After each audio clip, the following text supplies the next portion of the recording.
Good morning, everyone. Welcome to an all-new edition of On the Mark here on Westfield Community Programming, Channel 15, 89.5 FM WSKB, and our media partners at Southwick Community Programming and Agawa Media. I'm your host, Mark Auerbach, and as we're heading towards the holiday season, there's so much going on in the area, and who better to talk about it with than Jacques Lamarre, the publicist at Buzz Engine, who handles a lot of PR accounts for some of the major Greater Hartford arts organizations. He's also a playwright, and some of his playlets are a part of Christmas on the Rocks, which will be performed at TheaterWorks in Hartford this season. It's the 10th anniversary of that. And Jacques, it's always good to see you. Thanks. I'm so delighted to be on as always, Mark. As always. So let's talk about theater on the Christmas on the Rocks first. Yes. I know that there's a couple of new plays in it, playlets in it, and some of your returning playlets in it. So what have you written for this year's show? Well, from the very first year, I had the piece about Charlie Brown, which closes out the show, and has become kind of quite beloved. I should probably just quick frame it for the audience, so those of you who have not seen the show, it all takes place in a bar on Christmas Eve, and iconic characters from Christmas specials and movies kind of drift in and out of the bar over the course of Christmas Eve. And they were all kids in the specials and now have grown up, and Christmas has disappointed them in some way. So they end up in the bar and interact with the bartender. So there's lots of beloved characters like Clara from the Nutcracker and Ralphie from A Christmas Story and Hermie the dentist from Rudolph. And so a few years into the run, I was asked to write a piece about Zuzu from It's a Wonderful Life. And then this year, for those of you who've seen the show for a number of years, Tiny Tim is being put out to pasture, and we're putting in two new scenes, one of which I've co-written. The first one is Elf on a Shelf, and it's being written by Jen Harris, who has been in the production for a number of years. She's actually not in the production this year. And then the other character is the little drummer boy, which is something we've been talking about. And I've been working with the comedian Judy Gold on what will be kind of the first Hanukkah segment of that the show has ever had. So they're, of course, very much in the spirit of the overall piece, which is very irreverent, but also has a lot of kind of heart and redemption to it as well. So they're feverishly rehearsing the two new pieces, and to make way for an additional piece, because we're only moving out one piece this year. We've edited some of the ones that people have seen before to make them a little bit tighter so we can fit another 10-minute segment into the show without making the evening overly long. So this sort of recaps for you a really busy year of playwriting. Your play Secondo had its world premiere at TheaterWorks during the summer, and you Yeah. had another play that you worked on that premiere, which the title escapes me at this point. So Was it Italian Mom Loves You, right. So which was at Seven Angels Theater in right, Waterbury? right. So this has been a great year for you in terms of seeing your work on multiple stages. Absolutely. And, as you know, I've been collaborating with drag performer Varla Jean Merman for 18 years, and we had a show up in Provincetown this summer. And I actually have just started writing for Wayland Flowers' puppet Madam, who has made a return to the stage after being retired for a bit. And so I've been working on Madam's Face for Radio Holiday Hootenanny, which is going to be up in Provincetown at the Pilgrim House starting December 2nd, just for 3 performances, and then she's going to Palm Springs. So that's actually a little bit of a dream come true, because I used to love watching Wayland Flowers and Madam. and getting to write for her and her new puppeteer Joe Kovacs has been really delightful. So, an Italian Mom Loves You is going to be opening up in Boca Raton, Florida, in December. So I'll have 3 shows running in December, which is pretty crazy. That's exciting. Does it astound you as a playwright when you actually see your play performed? Um, I don't know if astound is the right word, but I mean, I'm so incredibly grateful that the thing, particularly because I write so many comedies, that the things that I think are funny are enjoyed by audiences, and hearing them laugh is the best reward that well, aside from a check, the best reward that I get. So um, I'm so grateful, especially after we were all denied theater for 2 years or a year and a half, to come back and be able to have my work on so many different stages is such, and all new stuff, is really exciting. Now, you've written a lot of things over the years. You wrote Hmm. one, Raging Skillet, which also premiered at TheaterWorks. What Yeah. happens to some of these plays once you've written them? Do they get done at other theaters? Well, I Loved I Lost I Made Spaghetti has been done at about 13 different theaters across the country. And even during the pandemic, there was a virtual performance of it, which I didn't watch. I didn't, it's such a live piece to me that I kind of hate to watch it. But there was a theater in Texas that did it because she makes a whole spaghetti dinner and serves it to the audience, everything from scratch. There was a theater in Texas that did it every night for only 12 people.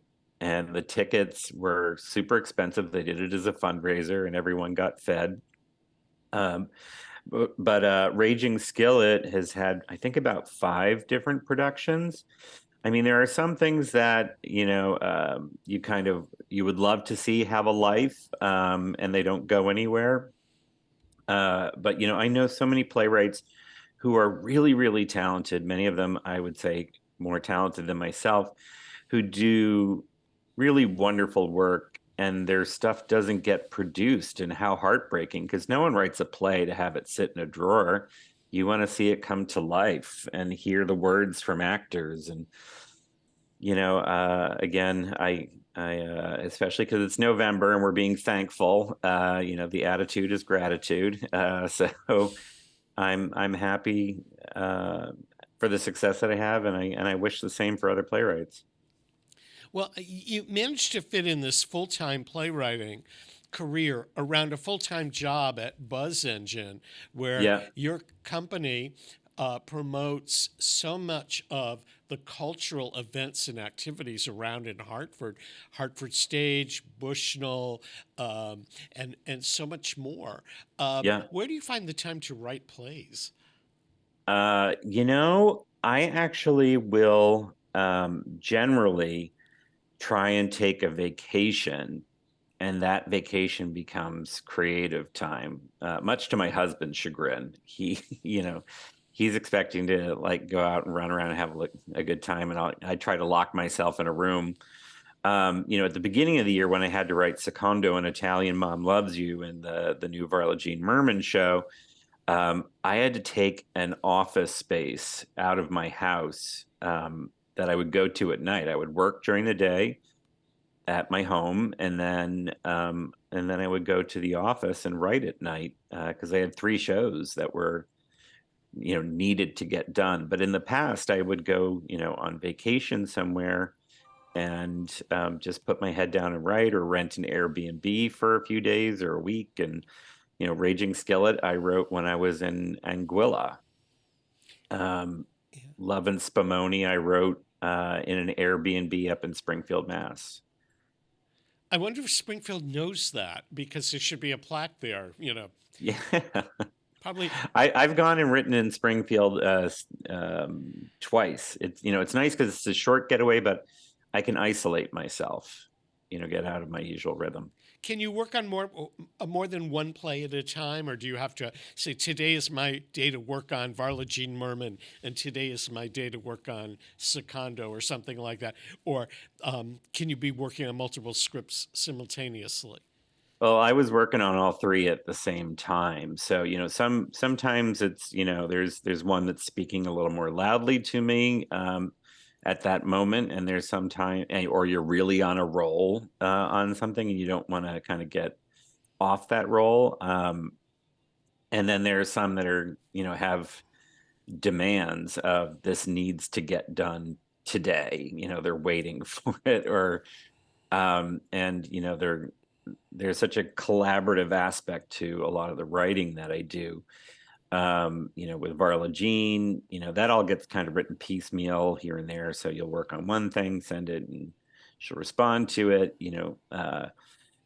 Secondo, I was working very closely with Rob Ruggiero, plus I was telling a woman's story, a real life woman, Julia Malucci, and I would to send it to her for approval, and then the actor who's playing. And so there's a lot of juggling and back and forth and rewriting. And then Italian Mom, I was creating a character based on something, not creating, I was writing something based on a character that was created by Daniel Francesi and using a lot of material that he wrote. So that was a co-written play. So, I was kind of moving a bit at the pace of my collaborators as well. When you write for something like Theater Works or Christmas on the Rocks, Mm-hmm. it's a script. People are going to see a play. Yeah, When you write for Varla Jean Merman, who does a lot of club and cabaret work, yeah. and I mean, I've seen several Varla Jean Merman shows, and they don't appear to be scripted. They all are very spontaneous. How much of it is spur of the moment, and how much of it is actually line by line scripted? I would say it's probably 90% scripted, and that's one of her gifts. Is that uh, I think that she personally, Varla, whose real name is Jeffrey Roberson, she's a real pro. Um, wants to know what's going to kind of happen when she goes out on stage. There are some drag performers who do a lot of audience interaction and what have you, but she likes a pretty tightly scripted show. I mean, she'll vary it from night to night. She's not going out and presenting O'Neill or Strindberg and has to follow the script. And if an audience is particularly enjoying something, she may let it run longer or what have you. But um, I think because there's so much music in it and so many video cues and whatnot, she can't go too far afield without sort of losing the thread. I don't know if you heard this past year, she actually, at the end of the summer, she slipped on a tic tac on I was stage. going to ask you about that because I follow Varla Jean on Facebook, and Yep. and and all of a sudden there's the leg boot and everything else. And did you jump in at that point to rewrite the show? How did you accommodate the fact that there was a major injury there? Well, it was interesting because that night, Rob Ruggiero, who is the one who directed Secondo and directs Christmas on the Rocks, just happened to be in the audience. And 10 minutes into the show, there's this whole gag that Varla does where she's mixing what looks like medications in her cocktail, but they're really just Tic Tacs. And one of them fell out and landed on the floor. And she's a big girl, as you know. She stepped on the Tic Tac. Her foot went out from underneath her. She shattered her kneecap and disconnected her quad muscle. And I've seen video not of her fall, but of her on stage, and she's so composed and was like, "I think my knee is gone," and like they called the hospital, they called the ambulance. She was on Cape Cod, so it took an hour to get to the nearest hospital. Um, and they did surgery the next day. And I thought, well, she's done for the summer. This was right after Labor Day or right around Labor Day, but she still had 2 weeks left to her run. And she decided she was going to perform. She needed she had needed to have surgery and needed to um, be prepared for a very long recovery period. because of physical therapy and whatnot. But the next week, she was back on stage and performed the entire show in a wheelchair. We renamed the show Varla Jean Merman's Ready to Blow on Wheels. And we wrote a little material to acknowledge the fact that she was in a wheelchair. We changed the opening number. So she came out to Wheels on Fire, which is the theme from Absolutely Fabulous. And I was there the first night that she came back, and the audience was insane. It was, I think she should always perform in a wheelchair now. Amazing. Yeah. Absolutely amazing. We're going to take a quick break, Jacques, to acknowledge the underwriters that make On the Mark and other programs here possible. And we'll be back to talk more about some of the holiday happenings in Greater Hartford that all of us can go south of the border to enjoy. Peter Coles is our chief engineer today. If you missed a part of today's program or you want to watch it again, share it with friends. It's archived on WSKB Community Radio's YouTube page. Don't go away. We'll be right back. Underwriting for Community Radio on WSKB is brought to you in part by Rockies. Over 30 convenient locations throughout Massachusetts, Rhode Island, New Hampshire, Connecticut, and Florida. One of the nation's largest ACE dealers. Expertise and great product selection in paint, hardware, lawn and garden. That's Rockies. Rock solid service since 1926. On the web at rockies.com. Underwriting is brought to you by Boise Cascade Distribution, providing products and services needed for building material dealers, home improvement centers, and industrial customers. They offer everything from engineered wood and plywood to Drex decking and railing, James Hardie siding, and Advantech subfloor. Located at 33 Fowler Street Extension in Westfield and on the web at bc.com, they are committed to providing quality products, great service, convenience, and value.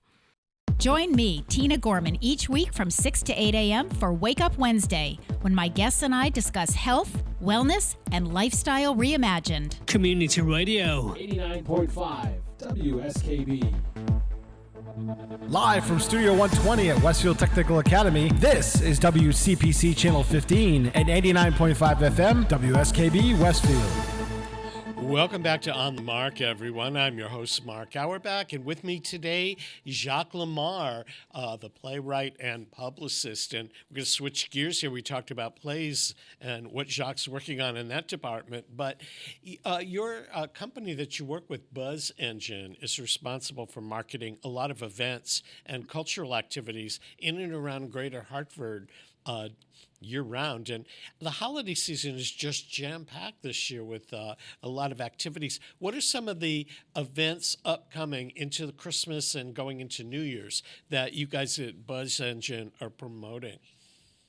Well, we work with, as you mentioned, a number of clients, and so many of them have great things happening this month. I mean, they have great things happening year-round, but it tends to get extra jam-packed during the holidays. Hartford Stage is bringing back their production of It's a Wonderful Life, a live radio play by my dear friend Joe Landry, who is another Connecticut-based playwright. It's not often that Connecticut-based playwrights get time on Connecticut stages, so the fact that I've got some work going on over at Theater Works, and there's another Connecticut playwright's work being presented at Hartford Stage is really exciting. And if you haven't seen it, it's very charming. It's the classic film, basically told in the style of a 1940s radio show. And so it's got the Foley sound effects artist, and it's just a really kind of charming way of experiencing a story that we've known and loved for decades. I saw it last year, and as a theater person, it is an excellent production. As a radio person, I was astounded at how they took a script of the film, and they basically used the script, but they threw in commercials that would have been appropriate to the day, and the costuming and the sound effects, and seeing the Foley sound effect artist on the stage doing all of that stuff is totally fascinating. Yeah, it just really kind of adds to it. I think if it was just people reading the script, it wouldn't seem quite as enchanting and charming as it is. But, like A Christmas Carol, which has, been Hartford Stage's tradition for many, many years, they took last year and this year off because of COVID. Having so many kids backstage makes it very hard for everyone to stay healthy. So with this, they can do a smaller cast. Christmas Carol will be back in the future. But I think it's not just a charming story. It's also one that really makes you stop and reflect about your place in this world and generosity and the spirit of the season. It's as I'm sure it's a Wonderful Life. The majority of it doesn't take place at Christmas time, but it's become this beloved Christmas story. So I think it's a fun evening, but it also gives you that heart that you want from that story. Also on stage in Connecticut, Seven Angels Theater is doing the musical version, and I've never seen the musical version, or you're going to shame me, the film version of The Miracle on 34th Street.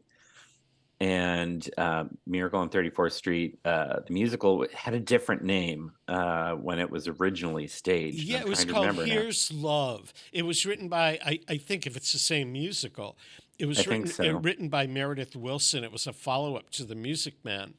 And it didn't last very long on Broadway, but because of the Macy's Thanksgiving Parade and the Ed Sullivan Show and some of the other variety shows of the time, it was a very familiar musical to a lot of people. Yeah, and I'm trying to remember the song that became the standard from that show, because it's one of those Christmas carols that you're like, oh, I didn't realize it was from a musical. Sort of like Mame and We Need a Little Christmas.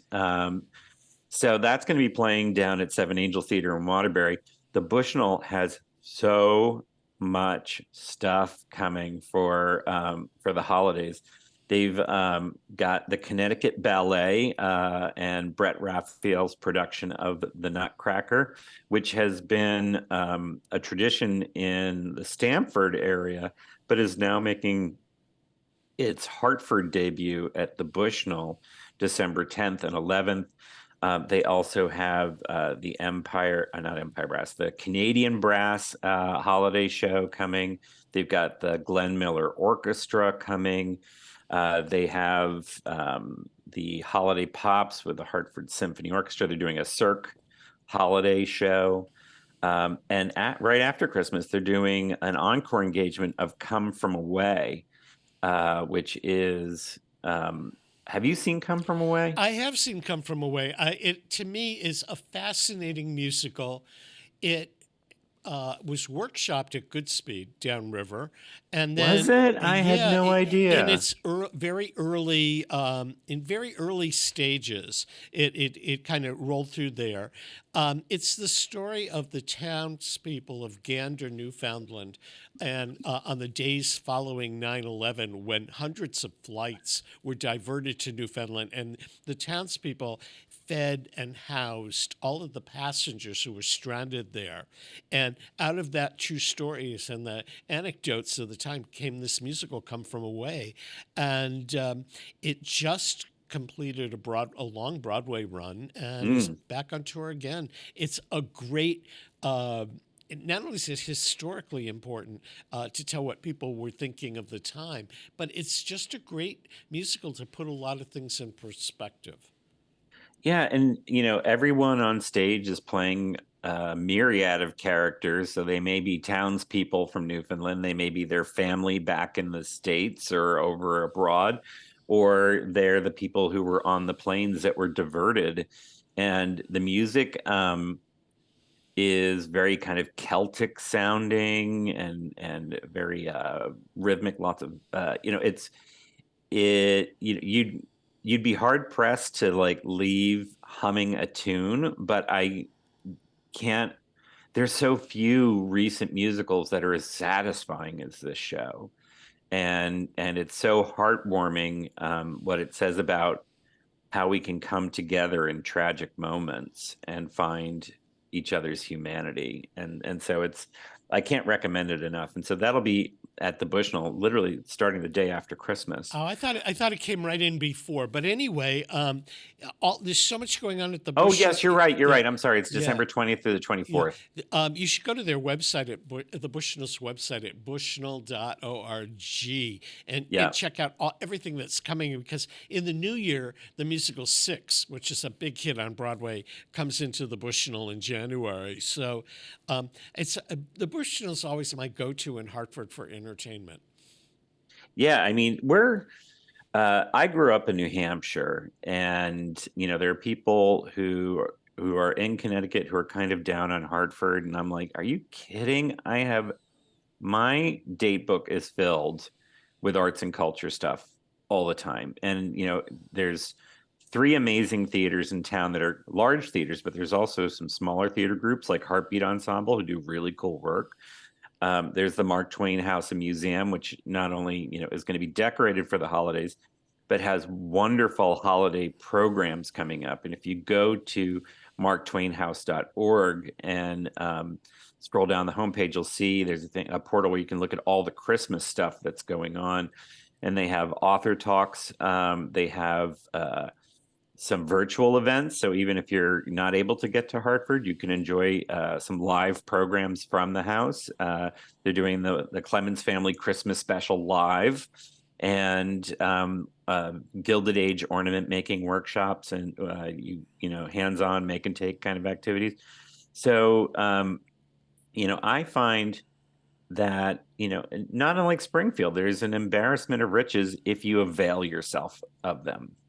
We're so lucky to live in an area like this, Jacques, when I think that on a free afternoon or evening, there's things for me to do in Springfield or Hartford, or if the weather's good, to drive up to the Berkshires. And if I'm really feeling adventurous, I can go into New York for the day. Yeah, it's so easy. And there's the train right from Springfield into Grand Central, and I love taking the train in. But even every now and then I'll drive into New York. You just, pop off the West Side Highway, park, and the city is yours for the day or the weekend. It's not cheap these days, but there are ways about that. It's not, but I'm actually, I have not been to New York much post-pandemic, but I am going in the Wednesday after Thanksgiving to see the new musical Some Like It Hot. And fun. I'm jealous. There's something just wonderful about New York in the holidays, but you can have that holiday spirit in Hartford or Springfield. It's too bad that we don't have all the downtown department stores with the lights the way they do in Manhattan, but there's plenty of bright lights wherever we go. This is true. You bring the light with you, right, Mark? You do. So, Jacques, I mean, you've got all this stuff happening right now. What does the new year hold for you at this point? Of course, I'm going to be working on a new show with Varla Jean Merman, and there is a Toronto-based drag performer named Miss Conception, who has asked me to help work with her on new material, as well as a Texas-based drag queen named Ruby Diculous. So I think there's going to be a lot of wigs and high heels in my future for the year, but play-wise, there are projects that I really, really have wanted to work on, that I've started work on, and I set aside. So I'm hoping to get back to those and finish them up, and then try and find a home for them. And so you can see Jacques' new work at TheaterWorks and Christmas on the Rocks, which is running right up until the holidays, and you get information on that at twhartford.org. Jacques, it's always good to talk to you. I hope your holiday season is festive and fun and all of that good stuff, and we get to see each other in person before too long. That would be lovely. Great. We've been chatting with Jacques Lamarre here on The Mark. We're going to take a break to acknowledge our underwriters, and we'll be back with more of the program. Peter Coles is our chief engineer. I'm Mark Auerbach. Don't go away. Underwriting for the community programming of WSKB is provided by the Boys and Girls Club of Greater Westfield, serving the youth of the Whip City and surrounding communities since 1969. For more information on the Great Futures Club for ages 3 to 5, happening weekdays, and the Club Teen Center for ages 11 and older, weekdays from 6:30 till 8 p.m. Go online at bcgwestfield.org or visit the club at 28 West Silver Street. The Boys and Girls Club of Greater Westfield. Great futures start here. Hi, this is Harry Rock, host of Rock on Westfield every fourth Wednesday at 8 a.m. Tune in for my view of this place I call home. Community Radio. 89.5 WSKB. Live from Studio 120 at Westfield Technical Academy, this is WCPC Channel 15 and 89.5 FM WSKB Westfield. Welcome back to On the Mark, everyone. I'm your host, Mark Auerbach. Peter Coles is our chief engineer today. If you missed a part of today's program or you want to share it with your friends, watch it again. It's archived on YouTube at WSKB Community Radio. Our theme in today's program is kind of like it's the holidays and what's going on in the area. And after a long hiatus, the Holiday Pops return to the Springfield Symphony Orchestra Saturday, December 3rd. Paul Lambert, their interim executive director, is here to chat about holiday music and what's going on at the Springfield Symphony. It's good to see you, Paul. Thank you, Mark. Thanks so much for having me today. It's a joy to be here.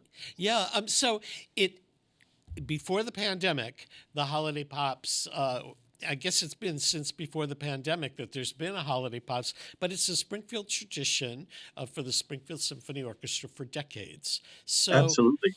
It's a little bit different in its format this year. Tell us what's going on. Well, first, when I landed at the SSO earlier this year, one of the first things that many people said to me was, whatever you do, please bring back the Holiday Pops. They missed it. So many people have told me it was the first time their children, or when they were children, they ever went to the SSO and saw a concert. So it seemed like it was a really important thing for us to bring back to our repertoire. But in particular this year, with all the anxiety and all the trauma and everything that folks have gone through, the news being so difficult all the time, I think folks were really in the mood for a wonderful holiday celebration. So we were so glad we could reinstitute the Holiday Pops this year. We have a new conductor, William Waldrop, coming in to conduct the Holiday Pops. It's going to be a wonderful show. We have the return of the Springfield Symphony Chorus. We'll have 150 singers on stage between the chorus and high school singers coming in from Springfield and Deerfield Academy and Holyoke. So it's going to be a really first-class holiday celebration, and we hope that everyone comes by and has a great time. What's some of the music on the program? Is it the traditional holiday fare that people know, or will there be some surprises? There's some of the traditional holiday fare for sure. We have a wonderful soprano coming in, Camille Zamora, coming in to sing with us, who's going to do some really new pieces, I think, to folks' ears. But she's a spectacular singer, and I think people will really enjoy that. Elise Barber is coming in, a cantor coming in from Temple Bethel is also going to join us. So there's going to be a mixture of different holiday traditions in the concert, and we're really looking forward to presenting it. And I'm just, I think we could all use a little bit of holiday right now. So I'm really looking forward to this beautiful music. But yes, there are some new arrangements as well as some traditional arrangements, holiday sing-along, and there may even be a visit from a gentleman in a red suit. One never knows as things roll ahead. I understand they're building a special chimney at Symphony Hall so that person can descend. Is that correct? If he should grace us with his presence, that would be a pretty wonderful thing. So we could all look forward to that. When was the first time you went to a Holiday Pops at the Symphony? And growing up, did you go to some of Holiday Pops with orchestras are famous, like the Boston Pops holiday things. When was the first time you went to a holiday concert? Probably when I was a very little boy. My dad was a professor at Boston College, and my mom was very involved with the Faculty Wives Club back in the day, and they used to have really beautiful holiday celebrations for the faculty and their families. I remember going to some of those when I was a very little boy. I grew up in a family that loved music, so music was always a big part of it anyway for us at home. But going to those concerts at BC was probably my first memory, and I'm talking being 4 years old or something like that going. I've never been to the SSO Holiday Pops. This is a new one for me. I've been a subscriber to the Symphony for many years, but I'd never been to the Holiday Pops, so I'm really looking forward to this experience. To have that many people, including a lot of folks who don't always come to our symphonic concerts, coming in with their families, with their children, to experience the beauty of live music in this wonderful hall. It's really something I'm hoping we can build on as we work to really bring people downtown Springfield, and at the same time really rebuild what we're doing with the Springfield Symphony Orchestra every day. And it's nice to see a tradition like that come back. You know, when you look at the menu, if you want to call it that, of theatrical performances, everybody expects to see the Nutcracker or A Christmas Carol in the area theaters. And oddly enough, even before the pandemic came along, Christmas Carol got pushed aside for It's a Wonderful Life. And there's all this alternate holiday programming, but the Holiday Pops has been there year in and year out.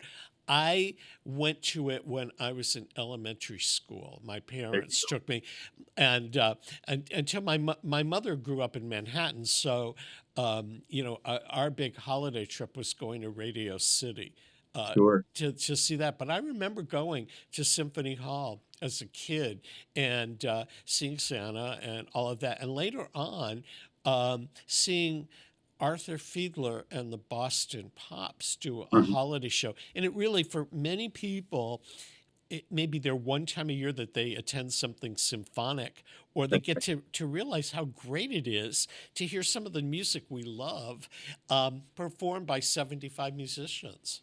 And as you know, Mark, there's something just so special about live music, live performance with all the singers. We're going to have, between the full orchestra and 150, almost 150 singers on stage. This could be very crowded, but it's going to be wonderful to hear that much joy coming from the stage, that much live performance in one place.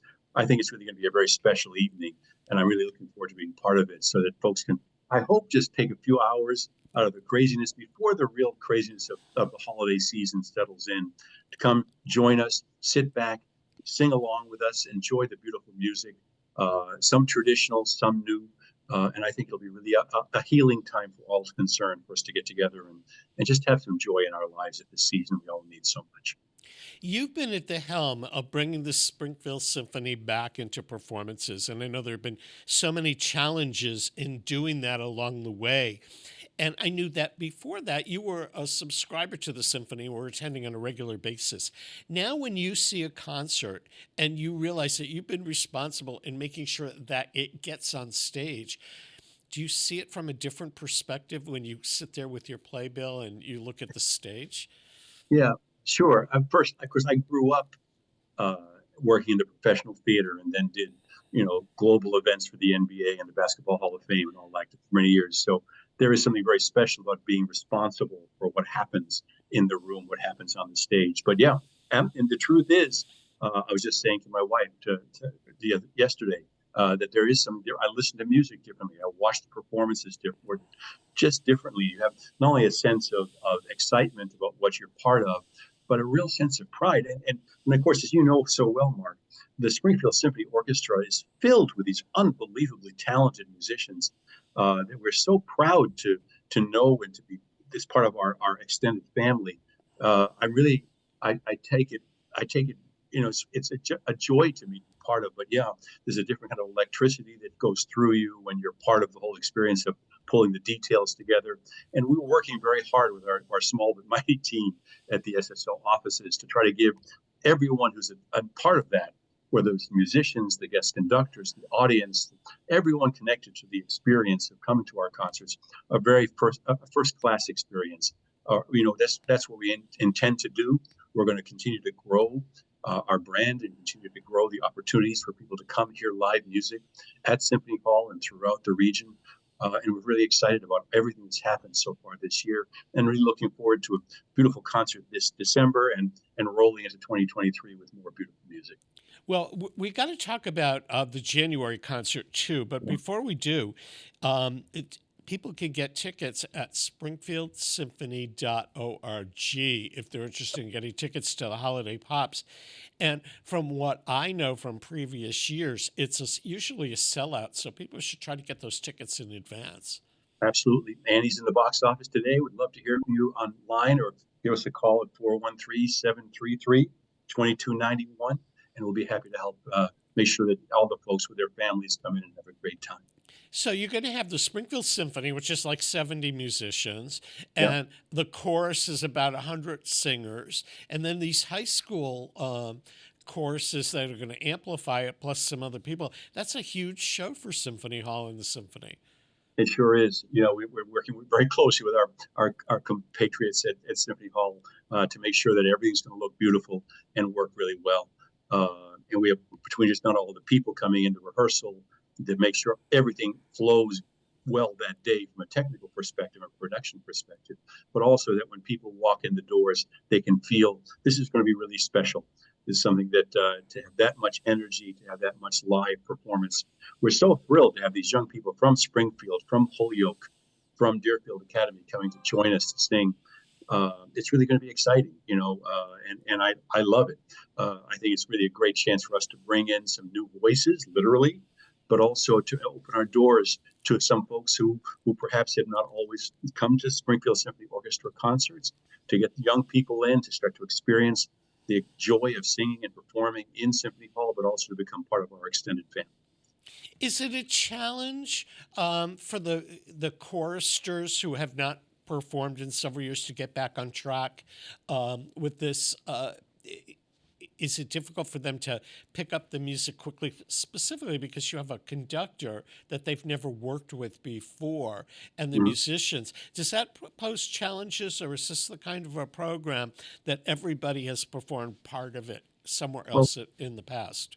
Yeah, of course, Nikki Stoya, who runs the Springfield Symphony Chorus, has been there for quite some years. So the chorus folks know her very well, and she's very experienced, obviously, leading that group through the rehearsal process and getting us ready for the concert.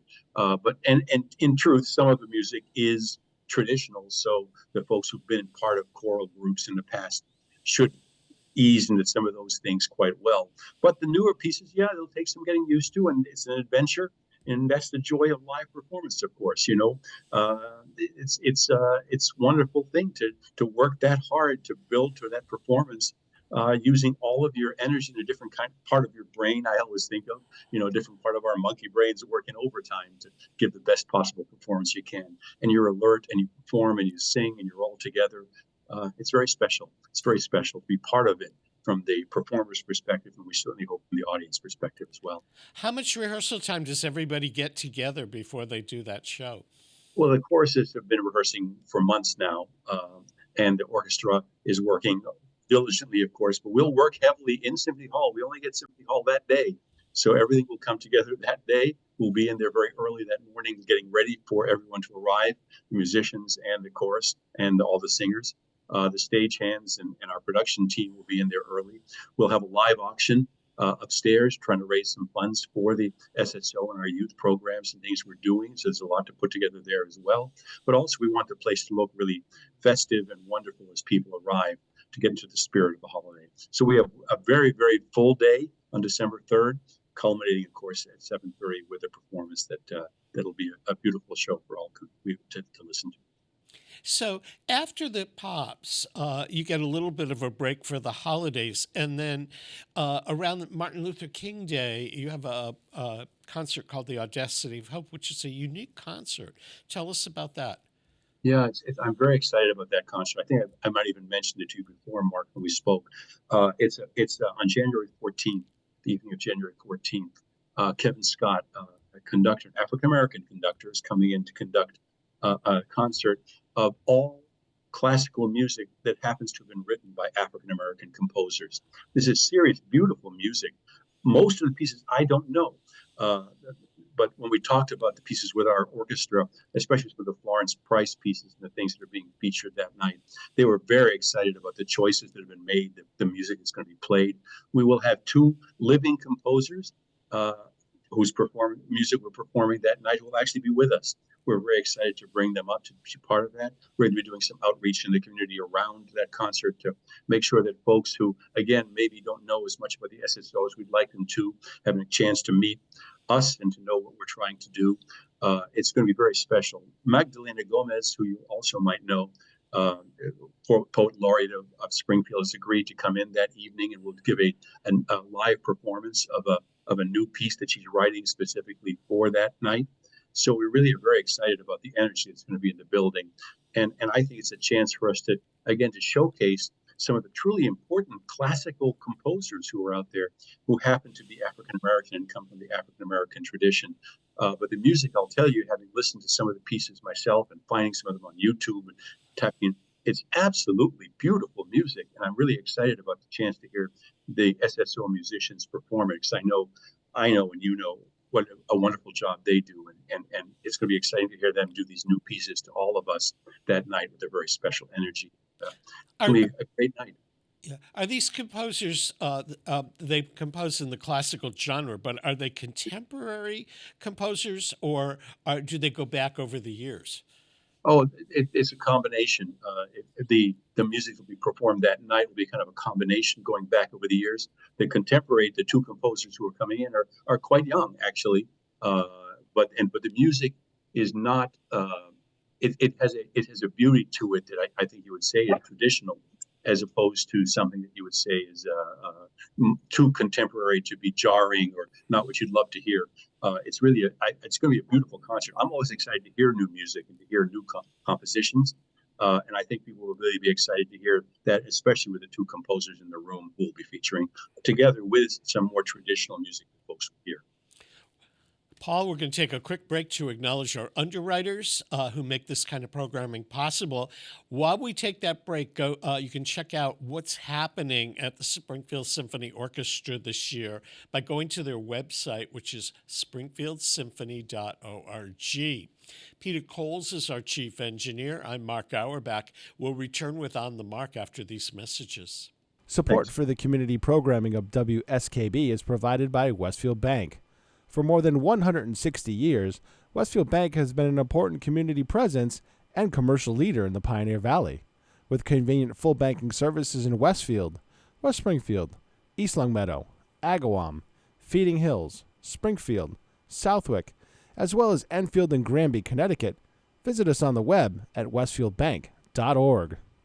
Support for the community programming of WSKB is provided by the Dunkin' Donut Shops of Westfield and the Sardinia family. It's nice to know that even as the world changes, Dunkin' Coffee remains the same at 7 convenient locations throughout Westfield. Hi, it's Bob Plass, and I have Wow, It's Tuesday every Tuesday, 6 to 8. Wow, it's Tuesday. Community Radio. 89.5 WSKB. I did it! Live from Studio 120 at Westfield Technical Academy, this is WCPC Channel 15 and 89.5 FM, WSKB Westfield. Welcome back to On the Mark, everyone. I'm your host, Mark Auerbach. We're chatting with Paul Lambert from the Springfield Symphony Orchestra. The annual Holiday Pops returns on Saturday, December 3rd. It's a Springfield tradition. It's been around for a long time. It kind of stopped abruptly with the pandemic. So cheers to the people at the Springfield Symphony, Paul and his team, and the musicians in the Springfield Symphony Chorus, and some of the high schoolers that are young singers from the area for pulling together what's probably the largest show you'll see at Symphony Hall this year in terms of number of people. So you'll want to get tickets for that. And then we talked a little bit about the upcoming January concert, Audacity of Hope. What are some of the other programs you've got planned for the course of the year, Paul? Well, we have some beautiful concerts upcoming. In February, there's another Pops concert actually coming in, Mark, that I think people will really be excited about. Byron Stripling is coming to do a New Orleans jazz, Mardi Gras jazz concert. We're really excited about that. We think by the late February, everybody will be ready for some just happiness as the winter has settled in by then. So we'll be going to be featuring some New Orleans jazz in late February, on February 25th. So we're really excited about that. He's a first-class performer, trumpeter, and will lead really just a great, joyous concert with some Mardi Gras fun around all of that. So some special plans for that one. And then we have 3 more concerts. On March 11th, we have a beautiful concert called Fearless Women. Mark Russell Smith coming in to conduct, an old friend of ours coming in to conduct a beautiful concert featuring some really first-class. All these concerts, and I must tell you, and I get excited about all of them, so forgive me if I repeat myself, but I really am thrilled about some of the music that's been planned this year, and talking with our musicians and the folks who make up the larger SSO family. Everyone is so excited. Great concert coming up April 15th. We can celebrate the end of tax season with our friend Chan Ung coming in to conduct a concert we're calling Madness and Mystery. And finally, on May 13th, Theodore Kucher, coming as Ukrainian conductor, coming in to conduct Beauty Amid Chaos. Many people tell me that he's one of the great conductors in the world living today. And we're very excited about that, to have him come join us. We've been honored to have these 8 remarkable guest conductors coming in this year, and the diversity of the faces and the approaches that they're bringing, the energy they're bringing. I was really thrilled. We had our first 2 concerts already, as you know, Mark, and one of the things that delighted me kind of unexpectedly is how many people came up to me and without prompting used the same adjective describing the concerts. They said, "It was so exciting." And I thought, wow, you don't hear exciting all the time when people talk about symphony concerts. So I was delighted to hear that word used. And we hope to continue that energy. There's something wonderful happening around these concerts right now. I think as we return to life, as the orchestra comes back and is so thrilled to be back together playing on stage, there's a real special energy, I think, that's taking place in Symphony Hall. And I'm honored to be part of it, but I really hope that people come and join us. We need folks to come out. We need folks to buy tickets and come support the Springfield Symphony Orchestra, which is a real gift, I believe, to our community. It's a very exciting time for us coming back to life. But it's if you look at a lot of cities around the world, much bigger than Springfield, don't have a symphony orchestra. The fact that the SSO exists in Springfield, Massachusetts in 2022-23 is kind of a small miracle. I think it's something that we should all cherish and do our best collectively to get behind and support. It's important. It adds to our quality of life. It adds to life downtown, and it adds such a beauty to our existence here in Springfield. It's a gift, and so I hope folks do come out, buy some tickets, come on out and support us, and I hope they'll join in the excitement that's taking place. And the symphony's been around since 1944, at least in this incarnation. I worked at the symphony early in my career and had much younger than you were. Yeah. I had learned that there were a lot of orchestras in Springfield over the years, and there was opera companies here and ballet and theater. And at one point in time, along Main Street from Court Square, there was a legitimate theater on Court Square that did touring shows and plays and musicals, and there were concert halls and all of that kind of stuff. And the symphony is the sole survivor of live performing arts on a professional level in downtown Springfield. Something worth, and it's something not just obviously that's why I'm here. I only jumped in here because I believe so strongly in the importance of the SSO, and working with all of us, working with everyone connected to the Springfield Symphony Orchestra family in any way we can, to our community, to our sponsors, to our donors, to our friends. Everyone, I hope, can come together to put their arms around this beautiful institution, this beautiful cultural institution that, as you suggest, not just a sole survivor, but vibrant still. It's really still, I think the symphony's never sounded better. And I think it's really wonderful to have this opportunity right now to not just celebrate, but to really help create a vibrant future for the SSO as we move into the new year, as we emerge from the pandemic, as we emerge from troubling times, bringing everyone together to really build an exciting future. Also, while adding to the quality of life downtown and all the things that we know are important when people make a choice as to where they want to live and work. Things like vibrant performing arts are important. I obviously believe in that. I think we have great things here in Springfield, much better sometimes than people give it credit for. And I think that one of the joys of that is to have a wonderful symphony orchestra like the Springfield Symphony Orchestra, a historic orchestra that I hope people get their arms around. And our area, Western Massachusetts, is known for its what they call the creative economy. A lot of working filmmakers and designers and actors and musicians can actually live and work here. And people come here. I don't think people realize this that don't live in Springfield or in greater Springfield. But people come here from all over the country, particularly to the Berkshires during the summer, to get to seep in the culture that we have and we've got it in our own backyard. And it's really, if we don't support it, whether it's your community theater or your community orchestra, if we don't support this, we're not going to have a quality of life, and we're not going to attract businesses and creative talent here that will make Springfield a better place. Absolutely. And when you think about, we're surrounded, one of the other gifts, of course, of where we live is all these colleges that are here. And we have all these bright young people graduating and thinking about where do I want to live when I graduate? Where do I want to set up my life? I'd love them to stay here. I'd love them to stay and set up life in Western Massachusetts. When people think about where should I retire? We have all these beautiful retirement communities around, the Loomis communities and other wonderful places that folks can choose to retire near us. And I think what would be the kind of thing that makes you maybe want to retire here? I think, the performing arts, a vibrant symphony orchestra, things like that, great restaurants, a basketball hall of fame, because, there's all kinds of gifts here that I hope people can start to look at. This is a pretty wonderful place to live. And at the same time, the quality of life is wonderful. And I hope we add to that every day with the efforts of the Springfield Symphony Orchestra. Did you realize before you got to Springfield, and I guess you came here for the to work at Basketball Hall of Fame, did you realize what Springfield had to offer, or did you have to discover it when you got here? I grew up in the eastern part of the state, so I knew some things about what was out here, out in the hinterlands in the west. And I worked for the National Basketball Association for quite a few years and came up on an annual basis to help put on the enshrinement event for the Basketball Hall of Fame, which is what led me eventually to Springfield when they were preparing to open the brand new, at that point, the Big Dome Hall of Fame in 2002.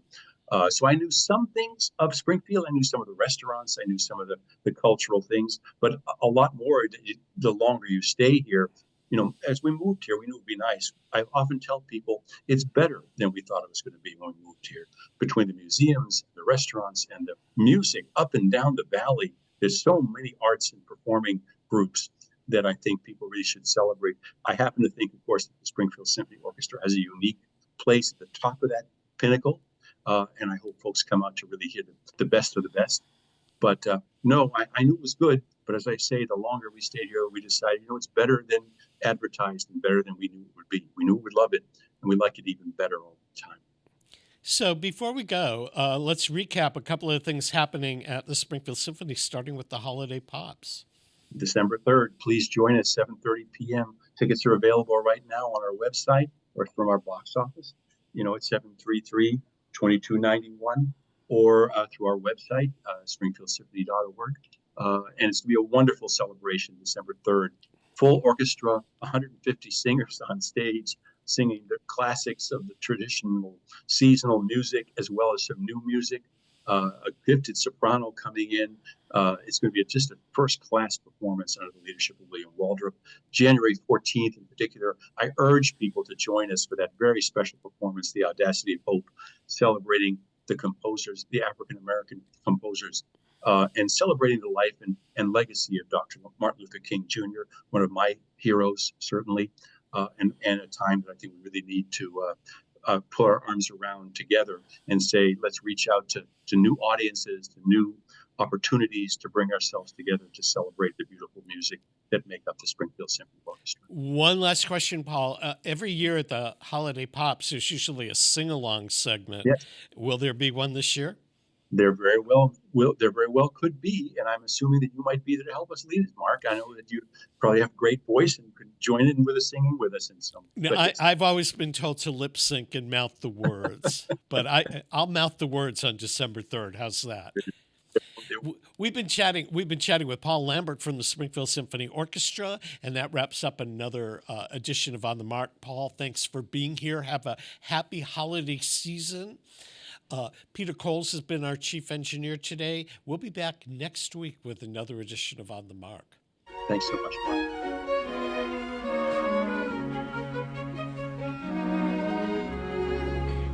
Hawks and crows do lots of things, but the canary only sings. She is a courtesan on wings, so I've heard. Eagles and storks are twice as strong. All the canary knows is song, but the canary gets gilded bird. Sing for your supper and you'll get breakfast. Songbirds always eat if their song is sweet to hear.